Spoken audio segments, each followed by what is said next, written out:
Alrighty folks, welcome back to tooltek.md. So I'm here today, just working on the Chevy Cavalier motor mount to drop the subframe. And I figured I would replace the upper motor mount first, so we had good support up top. Anyways, don't mind my mess in my trunk. This is kind of my workshop right now. The motor mount I pulled out of it, it had already been replaced, so the rivets were already drilled out. So I had these hex bolts in there, and I ended up stripping them out. I couldn't get them loose. I even used a wrench on the end of the hex key to get it out, and it stripped it out. So I went to the Home Depot and I picked up this this torque set. It was 15 bucks. I'm just going to show you a quick way to deal with these stripped hex bolts here, because it was a major pain and set me back on my project. Anyway, here's the size I'm going to use here. It's a T45. And all I'm going to do, I'm gonna use a old 3/8 extension that I don't really care about anymore, and I'm gonna put the torque spin on here. You guys can see. Filming my phone, forgive me. Make sure that's on there good. And all I'm gonna do is I'm gonna hit this with a sledgehammer into that bolt. So I'm gonna take the Torx bit here, grab my sledgehammer. Just gonna hammer it in.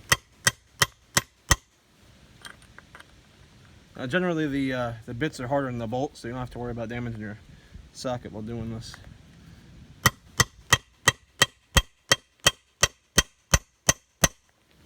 Make sure you're doing this as straight as possible too. I don't have a vise, so I'm using my feet.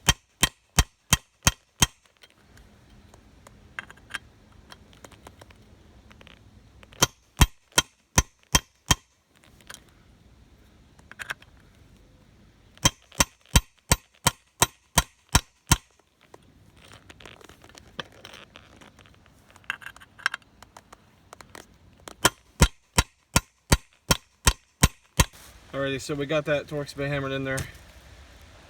It doesn't have to be the straightest thing. I think as long as you can get a bite, we should be able to do this. Not to mention the hitting it with the sledgehammer too helps shock the bolt, so that should help us loosen it up.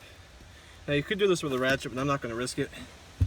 Something like this, I think, would be better off using an impact.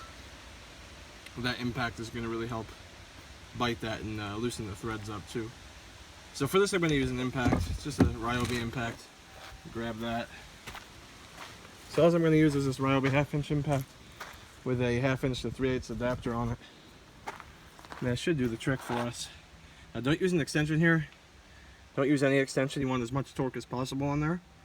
So I'm just going to use the adapter right to the socket, and hopefully we can get this out. Hopefully my trunk serves me well here. Let's give this a shot. Hopefully this will come out.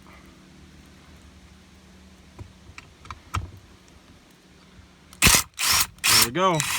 Came right out. There's that trouble bolt. I'm sorry, freaking piece of crap. We got it. There it is. See? Now we can proceed with the project. That really got on my nerves. I was working on that last night, and I had to stop what I was doing and go buy that torque set. But guys, that's the way to do it here. You just got to get some bite in there and use an impact for that, because it'll bring it right out. Hope this video helped somebody out. If you enjoyed, or if you found it helpful, kindly give it a thumbs up. Also consider subscribing. See you guys in the next video. Thanks for watching.